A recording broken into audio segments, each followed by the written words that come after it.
Greetings and welcome. Today we are continuing our discussion of liberal political philosophy and the liberal theory of democracy. We began with a discussion of John Stuart Mill and his essay on liberty, but we turn now to a real heavy hitter, and that is John Rawls. So just to set the context a little bit, political philosophy, we talked about this a little bit last time, political philosophy is a field that studies the moral status of political institutions. And those institutions include the processes of legislation, the creation and maintenance of a constitution, the system of government, the system of regulation and taxation, and most importantly, the moral justification for using the coercive power of the state to force citizens to comply. Liberal political philosophy involves several main ideas, and it is interesting to know that there is also conservative political philosophy, which goes in several different directions. But liberal political philosophy, which includes Mill and includes Rawls, emphasizes, first of all, the importance of the dignity, liberties, and well-being of each individual. That's what we talked about in John Stuart Mill last time. Secondly, it values the importance of equality among all citizens. And third, it values the importance of democratic institutions of governance. So John Rawls is generally regarded as the most influential and important political philosopher of the 20th century. He was a social contract theorist. And this is a tradition of thought that I think you may be familiar with that goes from Thomas Hobbes, John Locke, Jean-Jacques Rousseau, and a number of other contemporaries in the political philosophy realm in the 20th century. Rawls believed that we can answer the question, what is justice, by asking what principles and institutions would rational citizens unanimously and rationally accept as a basis for their permanent cooperation and co-residence in a country. What principles would rational citizens rationally accept as a basis for their permanent cooperation? So this idea about justice is grounded in the idea of consent, that we can create obligations for ourselves by consenting to a set of arrangements, whether it's through a promise or through a contract, through subscription to a set of obligations which we agree to as binding in the future. John Rawls, like Rousseau and like John Locke, wants to answer the question, what is the origin of the legitimate power of coercion that is associated with the state? And their answer in the social contract tradition is that legitimate use of state power derives from rational consent of the governed. And what has caused for different contributors to the social contract tradition to come to different theories is disagreement about what we mean by rational consent. Rawls's Theory of Justice is a book that was published in 1971, and it was a huge contribution to political philosophy.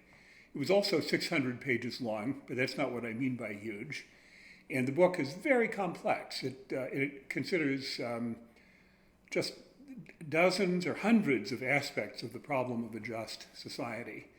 And some people spend, a couple of years studying the book. We're spending 2 weeks studying Rawls's summary of some of the main ideas of a theory of justice in the book, which I've asked you to read, Justice as Fairness.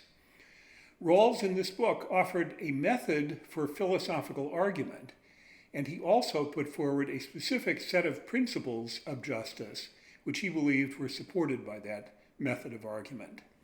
His method is what he calls the original position, which is designed to explore which principles would be accepted by rational individuals considering the terms of their future association. And he argues that 2 specific principles of justice would be the best choice for everyone to accept. The conception of a just society that Rawls puts forward, we can legitimately call a liberal conception. It is a conception in which every individual is treated as a moral equal to all others. So moral equality of all citizens is a fundamental premise. It is a conception which includes a necessary plurality of what he calls fundamental conceptions of the good, a necessary plurality of fundamental conceptions of the good, and institutions are expected to respect those differences. So a liberal society is a pluralistic society. It is a society in which there is an overlapping consensus, and we're going to talk about what that is, but there is an overlapping consensus about the fairness and justice of the legal and constitutional institutions of the society. And it is a conception of a just society in which individuals and their associations pursue their own goals according to their own choices, subject to the requirements of justice. So Rawls is committed from the start to the idea that democracy and a liberal society is a pluralistic society. And what does he mean by that? Well, what he means really is that if we respect the person, we need to also recognize that each individual has his or her own conception of the good, conception of the good life, conception of fundamental values, what he calls a comprehensive conception of the good. So individuals have a comprehensive conception of the good, and this is a set of values defining the ways in which they choose to live their lives. And he takes it as a fundamental premise that different individuals, different groups have different conceptions of the good, and therefore choose to live and act differently. And it is crucial to a democratic society to tolerate, to accept, and to allow different groups to pursue different conceptions of the good. This is, according to Rawls, an essential feature of a democratic society. It is a pluralistic conception in the sense that it is neutral between different citizens' fundamental conceptions of the good. And the main example that he offers of these different conceptions of the good are the differences that arise between different religious traditions. But we can think of other examples as well. In the 19th century in the United States, there were communities, for example, in Iowa, where people chose to live in socialist cooperatives, to pool their money, pool their activities, and to live as a socialist commune. And when it was done voluntarily, with no coercion, this was perfectly acceptable within a liberal, pluralistic society. So why is Rawls's conception called, or why does he call it, justice as fairness? It derives from the fact that Rawls believes that the fundamental basis of social justice is the idea that everyone in society should be treated fairly, that fairness really is the fundamental nature of justice. But what does this mean? It means, for example, no one should be exploited.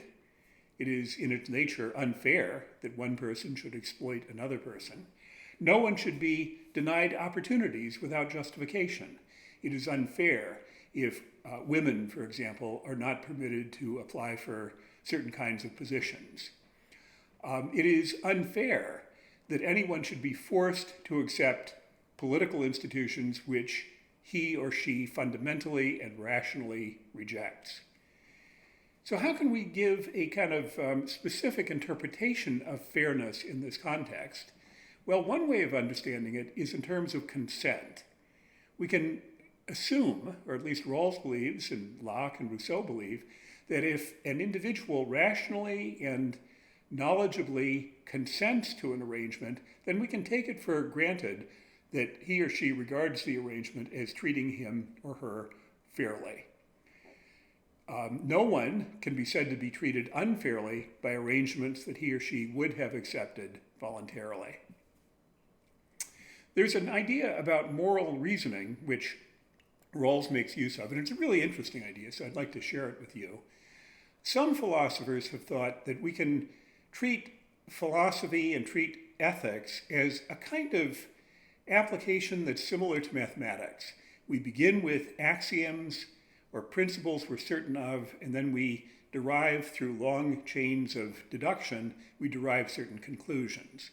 And on that approach, ethics would be kind of a deductive science, an a priori science. Rawls doesn't believe that that's possible in ethics, or really in philosophy, in any part of philosophy.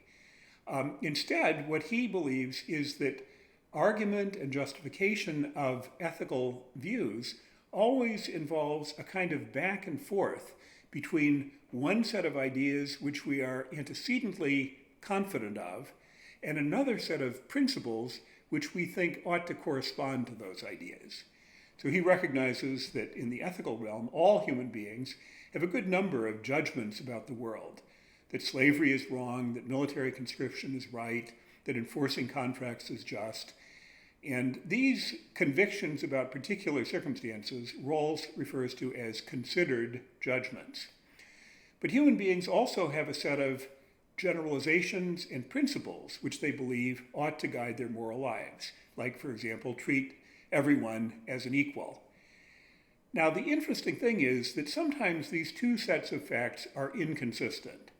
So if, for example, we believed in the principle everyone should be treated equally, but we also believed parents should treat their children with a special consideration and kindness, well, those two things seem to be inconsistent because equality and preference seem not to be consistent. Now, we could reason our way out of it, but I'm just trying to illustrate how a principle might be inconsistent with a considered judgment.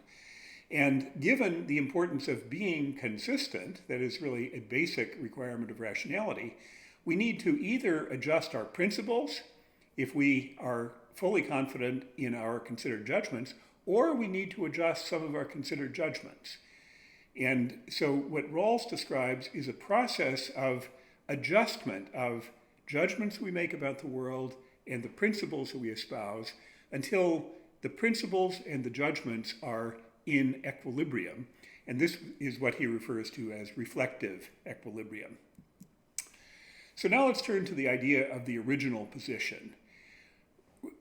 Locke and Rousseau and Hume and other social contract theorists had different ways of trying to say what they meant by universal, unanimous consent to a set of principles of justice. Rawls has a very specific way. He considers, let's assume that all citizens are rational and self-interested. They're not interested in harming other people, but they are interested in preserving their own interests. But if we can kind of assume that if people know what their characteristics are and they are self-interested, they will then argue for principles which favor them. And I think we would all agree that's not fair. If I know that I'm left-handed, and now we're debating whether there should be a principle that gives left-handed people a special advantage, well, if I know that I'm left-handed and I'm self-interested, then I will argue for the principle of favoring the left-handed people.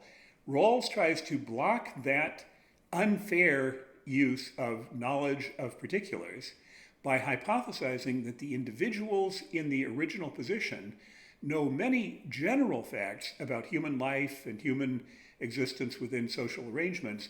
What they don't know is their own particular characteristics. They don't know whether they're rich or poor, black or white, male or female, incredibly smart or not so smart. They don't know any of those particular circumstances. And therefore, they're forced to decide about principles of justice which will serve their interests no matter what the outcome is in terms of what their actual characteristics are. And he describes this as deliberation behind the veil of ignorance. And here's his central conclusion. He argues that two specific principles of justice would be chosen behind the veil of ignorance because they protect every individual against the worst case outcomes. They protect every individual against limitations, unnecessary limitations on freedoms, and they protect each participant, each citizen, against the possibility of being sacrificed in a system of unequal social arrangements.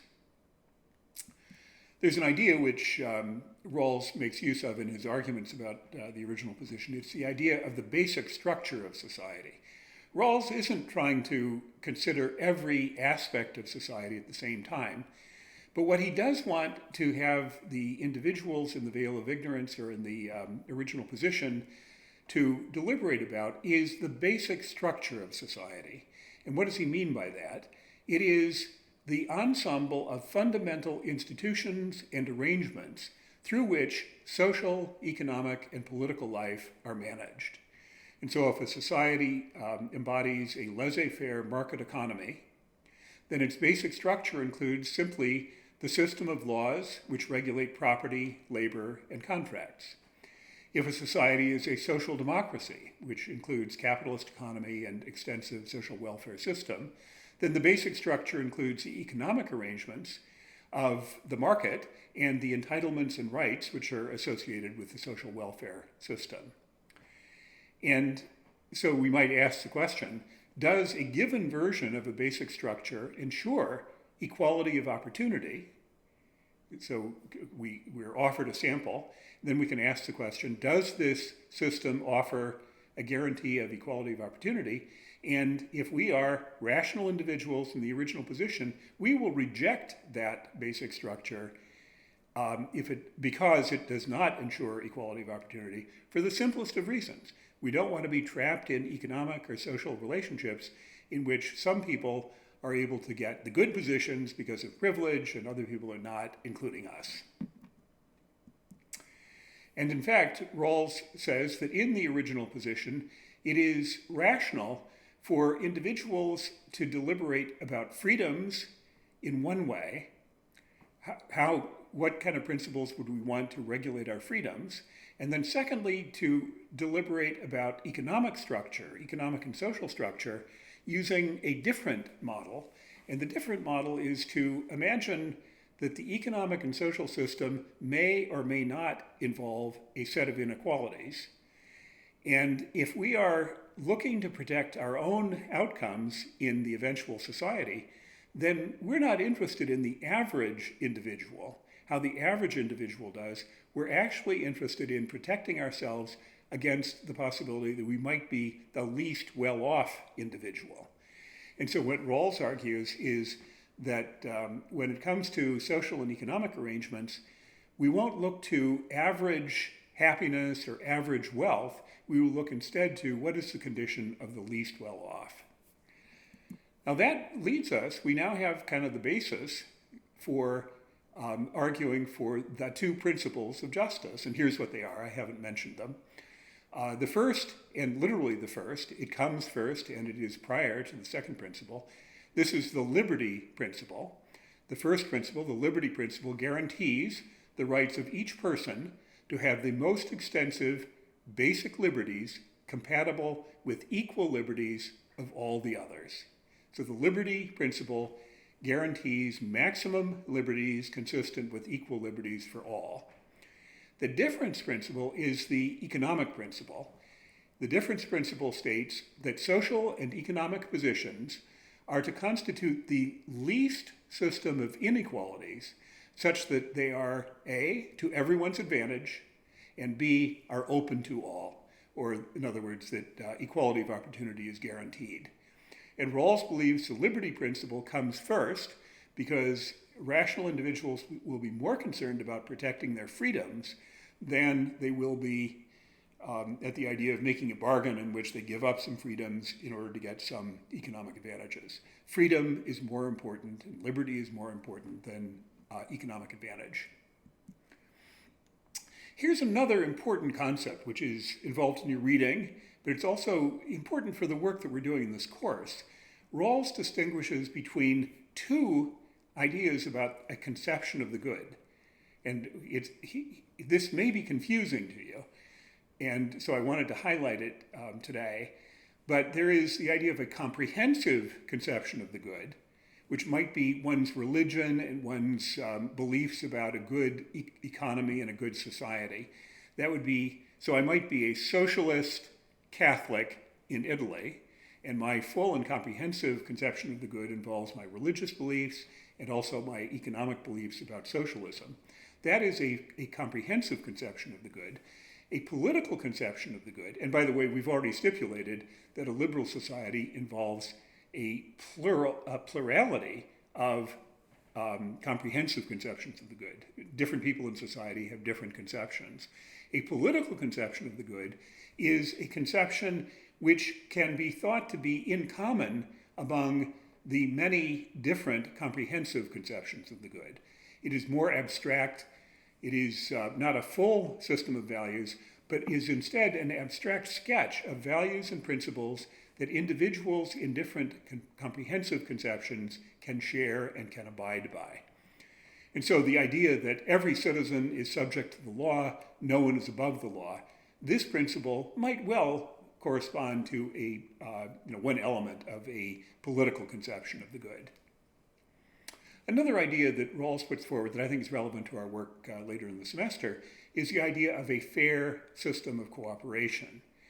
What Rawls wants to capture here is the idea that a liberal democracy with economic and social arrangements that satisfy the difference principle, what those principles establish is a fair system of cooperation for everyone in society.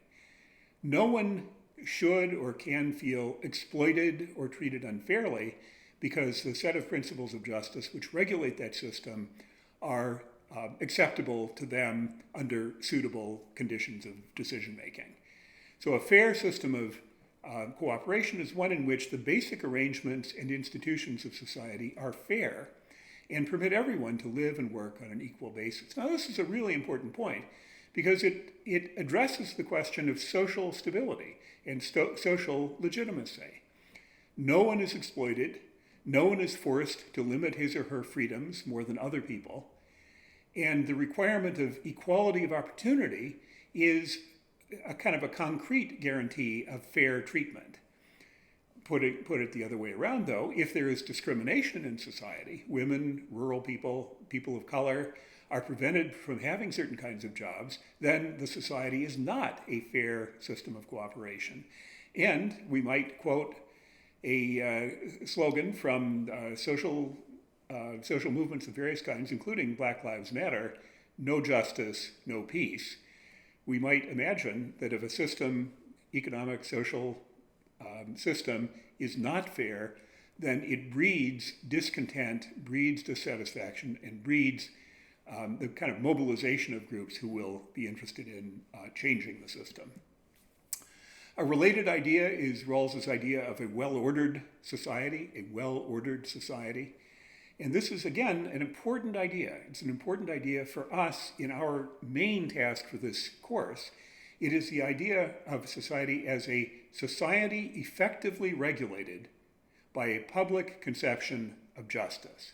A well-ordered society is one which is effectively regulated by a public conception of justice. And remember, what that means is it is a conception of justice that is shared across all comprehensive conceptions of the good in the society. And Rawls believes that the two principles of justice constitute the foundation of a well-ordered society, that these two principles are the heart of a public conception of justice, and that means that these principles ought to be acceptable to all reasonable persons. Another important idea, one which I think turns out to be important for the question we're trying to evaluate, it's the idea of an overlapping consensus. And I'd like to try to explain what an overlapping consensus is. If we have a pluralistic society, there is no consensus about comprehensive conceptions of the good. Each group or each individual may have a different conception of the good, but they may have a shared political consensus which is consistent but not entailed by their comprehensive conception. So an overlapping consensus is one where, this is quoting Rawls, the political conception is supported by the reasonable, though opposing religious, philosophical, and moral doctrines that gain a significant body of adherents and endure over time from generation to the next. So an overlapping consensus is a political consensus. It's a consensus where even though you and I may have different religious and philosophical and moral ideas or economic ideas, nonetheless, we can be brought through reasonable dialogue to see this reduced set of principles about how we should cooperate. These are principles that are fair to both of us and we can accept them. And so we might say that Buddhists, Muslims, and socialists disagree about many aspects of their basic values, both spiritual and practical, but they can agree about the importance of the equality of all beings, all human beings, and the value of equal freedoms for everyone. And these points would then be a part of an overlapping consensus. Quoting Rawls again from the readings that you did, this is the most reasonable basis of political and social unity available to citizens of a democratic society. That's a really important sentence for us because we're interested in the politics of hate and groups who want to undermine a democratic society. And what Rawls is asserting here is that the two principles and the political conception of justice, that this is the most reasonable basis of political and social unity available to citizens of a democratic society, given that they are divided over many other issues of important values. Protestants don't agree with Catholics, who don't agree with Jewish people or Muslim people or Buddhist people or atheist people. So there are important disagreements among these various groups in society, but if there is an overlapping consensus about equality and the rule of law and the fairness of a constitution, that is sufficient to create unity around the principles of a democratic society. Finally, we get to ask the question, which we'll take up after we complete next week, take up almost all of the rest of the course, is liberal democracy stable and self-reinforcing? This is in fact the key question in our course. Are the principles of justice, pluralism, and liberty that Rawls describes sufficient to create a shared commitment across all groups to loyally support the just institutions of democracy? Are these principles of justice sufficient to generate support for the institutions of democracy? And this can be understood as a practical, empirical question, a sociological or psychological question. And Rawls gives an interestingly ambiguous answer to the question, which is how I'll close. Given the actual comprehensive views existing in society, no matter what reasonable conception for a democratic regime, Given the actual comprehensive views existing in society, no matter what their content, there is plainly no guarantee that justice as fairness or any reasonable conception for a democratic regime can gain the support of an overlapping consensus, and in that way underwrite the stability of its political institutions. Many doctrines are plainly incompatible with the values of democracy. So Rawls is actually having an opinion. He's offering an opinion about the stability of democracy, and he's basically saying there's nothing in the theory of justice, there's nothing in what he knows about sociology that says an embodied, just, political, liberal democracy will be self-sustaining. Rather, it is a question of practical politics and practical negotiation that will determine the stability of a liberal democracy. That's a really interesting point, and we'll go on with this.